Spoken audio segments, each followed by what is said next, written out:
Iba yung plano eh. Nakaayos na yun. And now you're changing our plans. Your plan? Hindi ko naman plano yun, Lex. Hindi naman ako nag-agree sa plano mo. Akala ko ba kasama ako sa future mo? Bakit parang iniiwan mo na ako? Lex, gusto kita makasama sa future plans ko. Pero hindi ko naman sinabi na hindi na tayo pwede mag-grow individually.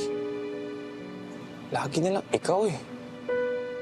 Lahat naman ang ginagawa ko para sa atin eh.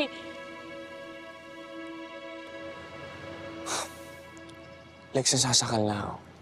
Tigil na natin to. Ano yung sabihin? Mag-break na tayo.